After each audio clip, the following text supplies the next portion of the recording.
Hello, everyone, and welcome to this episode of Yes, I Can Living. I'm your host and coach, Kathy Alessandra, the Yes, I Can coach, and I'm excited that you have joined us here today. If you have not yet stopped by our website, our first premiere issue of the magazine, Yes, I Can Living, is out, and we'd love to send you a copy. If you go to yesicanliving.com, you can subscribe and get your complimentary free premiere issue there. And it is chock full of all kinds of great information and tools and resources.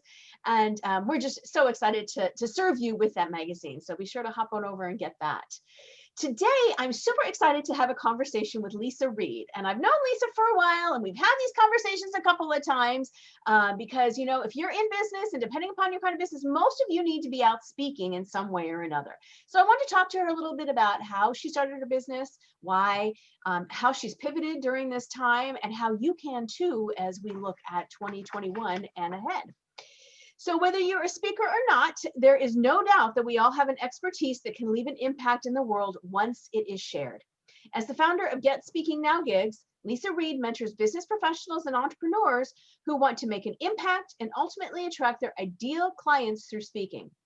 Leisa has booked and delivered over 500 speaking engagements, and she teaches her clients all of the strategies she uses to get booked and stay booked and monetize their talks. So Leisa, welcome. So excited to have you here today. Oh, thank you, Kathy. I can't wait to get my free magazine. I got to go get that right now. Absolutely. Absolutely. We're very excited that first issue all about dreaming in the new year. So Congratulations. speaking about dreaming and, where we've all been and where we've started, because we all had a dream when we started our business, right?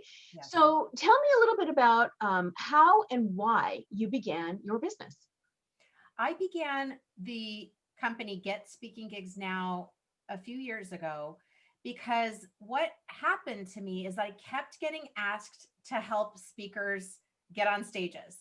And they were asking me constantly, how did you get on that stage? How did you do that? How do you book so many gigs? How do you do this? And I really, Kathy, I mean, to admit, I turned them away. I just said, I don't have time to help you. I'm doing my own thing right now. And it wasn't until I just kept getting asked that again. I thought, okay, a light bulb went off in my head. And I thought, and this probably some entrepreneurs out there can relate. The thing that you do easiest ends up being your gift, right? And you think, maybe this isn't that big of a deal. And I realized, oh, no, it's actually a really big problem for people. They have a great message to share, they're super passionate about it, but there's that missing link or gap in between having this great message and then actually sharing it with anyone. It's kind of like the tree falls in the forest and nobody hears it. You're like, if you could have the best message in the whole wide world, but if no one can hear it, you're not on any stages, you're not a speaker, right? So you need an audience in order to be a speaker. Right. And that one day I had this call. This gentleman said to me, tell me about your speaking business. And I literally said to him, well, I don't have one. And I hung up the phone and I said to myself, Leisa, that is the last time you're ever going to say that. Like, no, as of today, it's official. Business is open. And I got did everything, website, did a webinar. It all flowed out of me because I knew what I had been doing for the past few years. At that time, I had probably about 200 gigs under my belt, 250 or something like that. So I had a lot of experience that I could pull from. And I started cataloging everything and making it into lessons and bite-sized pieces and strategies that people could consume and make their own. I don't believe that everyone has to do it my way, but it's like, well, here's a proven way that's worked. Start here, and then you can massage it and make it your own. You do not have to do the exact same things that I do. Right, right. Love it. Okay. So tell me a little bit about, as we go through, starting a business and I love how it's like, okay, yeah, I see a need, I'm going to fill it. Right. Exactly. But tell me a little bit about, the challenges you face, because no doubt we all have challenges as we're growing our business or as we're starting. What are some of those challenges that you've faced and how have you worked through them? I think as an entrepreneur, it can be really overwhelming to you go into an event and you see a great speaker and they've got this great system and you're like, gosh, I wish I was where they are. I wish I had all the videos. I wish I had the website with all the bells and whistles and the membership site and the blog and the article, the podcast, all of it. Right. Right. And I feel that way at times too. And I will say that one of the best things is to just decide your priorities as an entrepreneur. And that's one of the things I did. I was like, okay, this year I'm going to focus on, X, Y, and Z. Then next year I'll tackle these other projects, because it's really hard to do it all at the same time. I think especially for me, when I was going through it, part of it was figuring out what programs I really enjoyed teaching, what programs were really helpful to people. Mm-hmm. How do I word it? How do I package it in a way that's consumable for people? Because not everyone learns the same way I do. So all those things took time and practice. I do a lot of beta testing. You do that, Kathy, where it's like, okay, let's put a group together and see how this works. And what do they love about it? What do I need to make any tweaks? And I think sometimes entrepreneurs can be really hard on themselves. And I know at times I had that impatience. Like, I want it to be perfect now. Like, I don't want to wait. I just want it done. Right. I don't know if you can relate to that. But that impatience is a gift as well as sometimes a curse. But it propelled me to continue refining until I had it down. And like the 7 keys that I teach in my academy, or the 7 keys that I write about in my book. I mean, because they're still the 7 keys. It doesn't change. They're there. You have to get those pieces in place. Mm-hmm. Yeah, absolutely. I love that. You talked about impatience and it being a gift and a curse, right? I do think, I think I probably suffer from that same impatience. Yeah, I think a lot of entrepreneurs do, because you have to have a little bit of that. Exactly. Like, what's next? But I do think in a way, there's also that has given me the gift of being the implementer that I am, because, right. I mean, and so looking at that. So have you ever experienced where, you've been impatient, you've gone ahead and implemented, and then it's like this, I mean, I have, right, where it's this big fat no, right? And it ends up being the wrong decision and kind of backing up. Have you ever experienced anything like that? Yeah. And I think one of the ways that I help minimize those experiences is I'm really in tune now. And I don't know if I was this in tune a few years ago. I'm in tune now of, am I enjoying this process? Am I enjoying whatever it is that I'm going through? Because the bottom line is, you're an entrepreneur. You get to decide what kind of, how you serve your clients. Do you do a webinar? Do you have live coaching? Do you have a workshop? Do you have a retreat? Whatever. Do you speak? Do you write a book? That's your choice.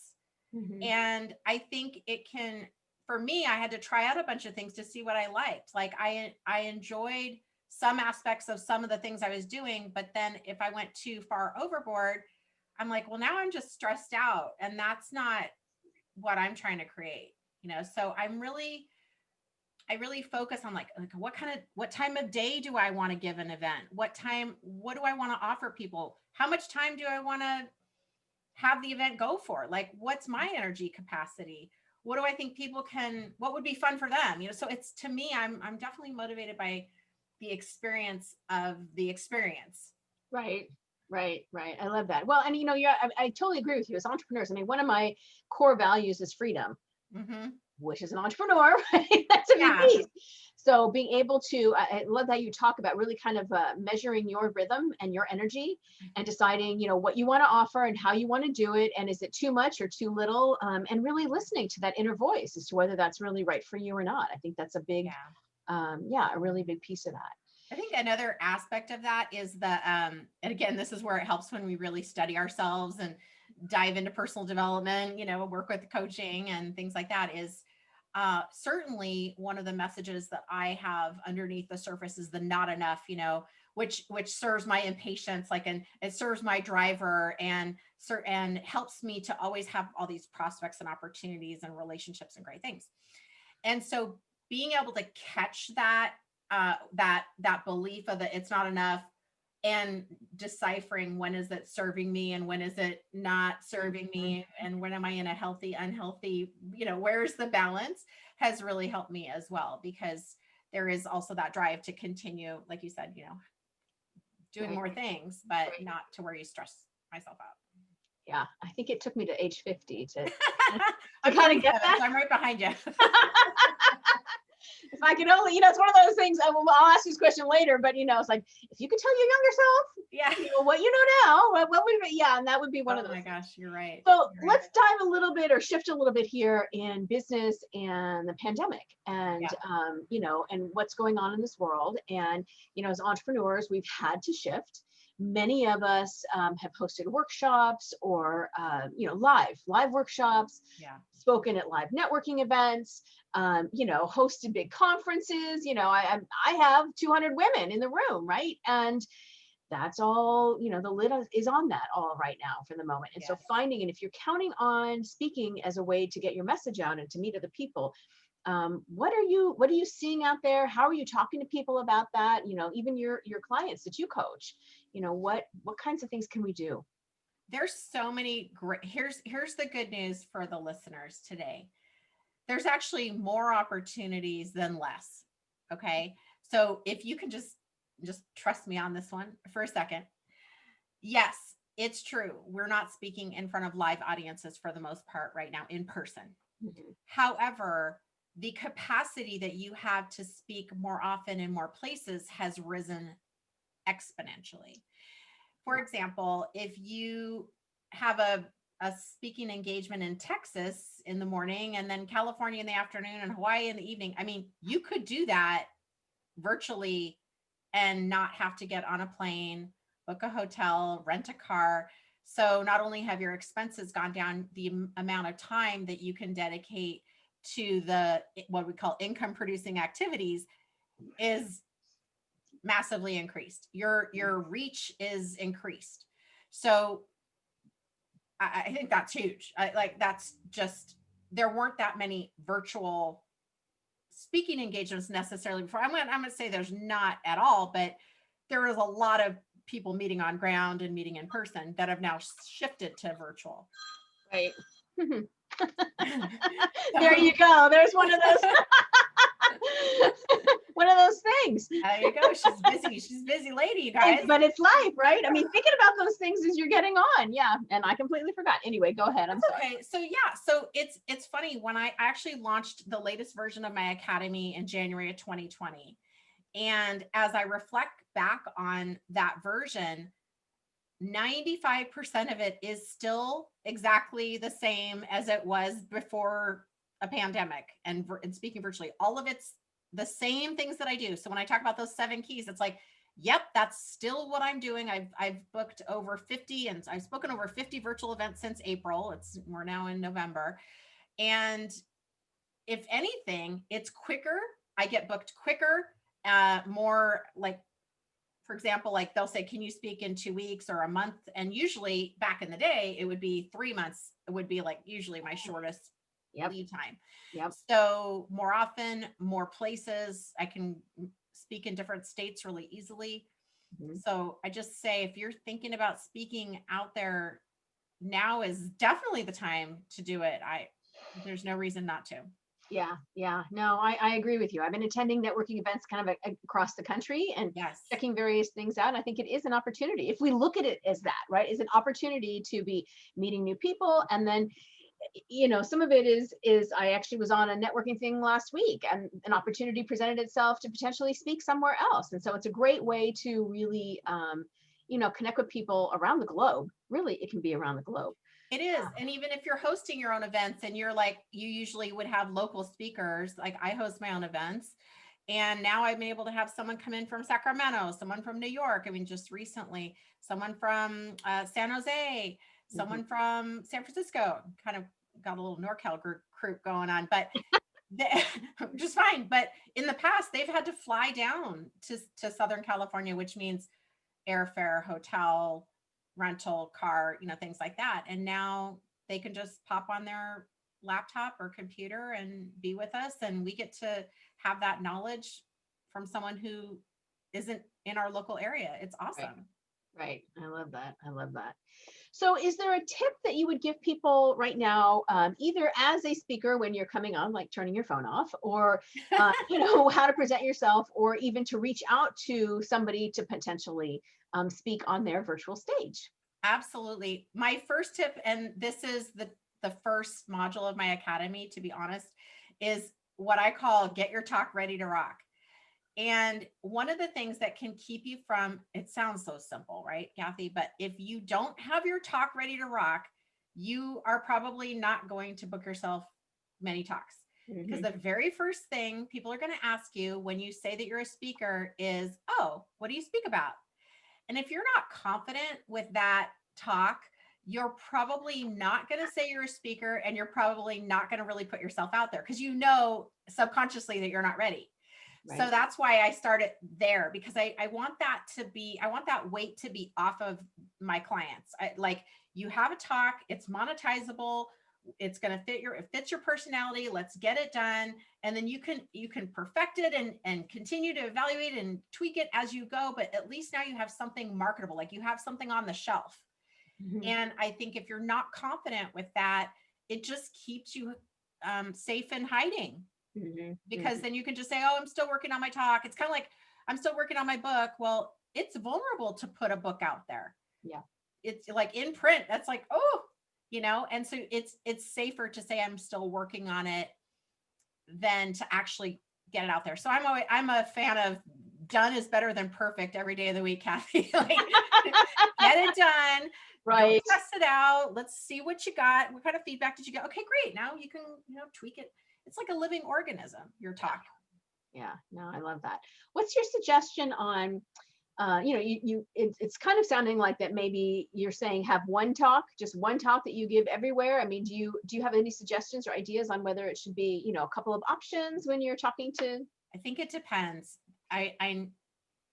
If you're just starting, I would absolutely just pick one and stick with it for a while. At least give it 20 times. You know what I mean? Like, because if you think like as a new speaker, you want to develop, like, you see, this is, again, we go right back to what we were talking about before, where you see these other people, you see these people they've got all these talks and I don't have one, or they have all these talks, I only have one, that can stop you in your tracks, but it can also stop you from having the one. Yeah. So get your one done, go out and do it a few times, tweak it till you feel really confident. And then you'll start to notice another talk starts to come, I've been asked about this other thing. I could actually develop a talk about that. And that's the cool thing about the system that I share with people, is that it's a template in a way. I mean, but each one is original. Mm-hmm. So once you learn how to put the talk together, you can put another one together. Right. But if you do too many, that means, let's say you try to do 3 talks and you've never actually done any of them. You could do 3 talks that you develop that you don't know what anyone likes or not, 3 PowerPoints, 3 ones to memorize, 3, you're tripling your work. So if you could stay focused for a little while, get your, do the kindergarten, then you get to 2nd grade, 3rd grade, we kind of, as entrepreneurs, we're like, I want it all and I want it now. And so true. Keep that energy, keep that enthusiasm, but also go, okay, what's really the best strategy for me right now? Right. Who's driving that? Okay, awesome. Well, let's talk a little bit. I had kind of prefaced this a couple questions ago. So the idea of, what you would tell your younger self. So, basically what would you share that now that you wish you'd known when you started your business? What would that be? Oh my gosh. To listen to that inner voice. I knew from a very young age that I wanted to be in like a teaching capacity. And I did, and I was, and I've had that all the way through a lot of my career. But I think I remember hearing the phrase life coach. I think I was in college, this is like the early 90s. And I'm like, ooh, what's that? That sounds kind of interesting, but it just wasn't really popular. It wasn't, it wasn't what you did back then. Right. And looking back at how my life has changed, I'm like, and the trajectory I've taken and the careers that I've had, I would have been great. As a life coach back then. I mean, I probably would have coached people younger than me because I didn't have a lot of life experience at 19 years old, but I always had that drive and that passion to help other people on a deeper level, like not just talking about surface level stuff, but like, let's get to the heart of the matter. Like, what's really going on? And I've always enjoyed that kind of conversation. Mm-hmm. So I probably would have said, listen to that and go out on your own. You can do this. I love that. Awesome. How do you define success? Oh my gosh. for me, it's really a balance of how I'm living my life. Like if you think about all the pillars, like, the financial, the relational, the health, the spiritual, because, all those, main pillars, and keeping them in balance, knowing that there's a flow, and really just enjoying the experience, your journey of life, just am I here doing what I'm meant to do? Am I giving the gifts that I've been given? And am I making an impact on the world? To me, that's success. Yeah. I love it. Awesome. Wonderful. So if somebody is listening and they're like, okay, I really have got to get my talk together. I got to figure out what kind of talk actually would rock. How can somebody find you? Where would they connect with you? Please share. Couple of things. You can go to getspeakinggigsnow.com, and there are a couple of goodies there for you. Right away, you'll see an opportunity to get 5 top tips to get more speaking gigs, and that'll get delivered right to you. And if you're at this point where like, this is a sign that I was looking for, grab a call with me. It's a speaker strategy session, and you can get the link right there on getspeakinggigsnow.com. And we'll have some time together. I would like to hear about what you're imagining your journey is going to look like for speaking. And if I can help you get further along in your journey, I'll share with you how to do that. And I also want to make sure and overcome one challenge that you might be having currently with speaking. And that's always my goal, to help someone as much as I can in that time. Love it. Awesome. Well, if you have heard anything, and I'm telling you that those of you listening to this podcast, watching this video cast, you need to be out there reaching out and trying to speak. You have a story to share. You have a brilliance to get out, a message to the masses. And I know sometimes it's fear, sometimes it's uncertainty. And I know Leisa can help many, and has helped many people get that talk together, get it out there, get booked. And so be sure to reach over to her and connect over at Get Speaking Gigs Now. So Leisa, my final question that I ask all those I interview is, what makes you a yes, I can woman? Oh my gosh, what makes me a yes, I love that question. I think, again, it's that acceptance of other people, listening to their gifts and seeing, how can I help? How can I serve? How can I be of impact to them so that they can go and make an impact for other people? We're all connected, right? We are all connected. And the more that we can give our gifts to each other, the more we're all going to benefit. Right. So. Absolutely. Love it. Well, Leisa, thank you so much for joining me today on the podcast. Really appreciate your brilliance and expertise and sharing a few nuggets there. You bet. And those of you that are listening and watching, it was great to connect with you again. Be sure to, like I said, hop on over and get your next copy of the magazine. Look for us over on Facebook or on Instagram, and be sure to connect with us there too. This is all about community and collaboration, ladies. So let's get together. All right. I hope you have a wonderful day, and we'll see you next time on the next edition of Yes, I Can Living. Thanks again. Bye-bye.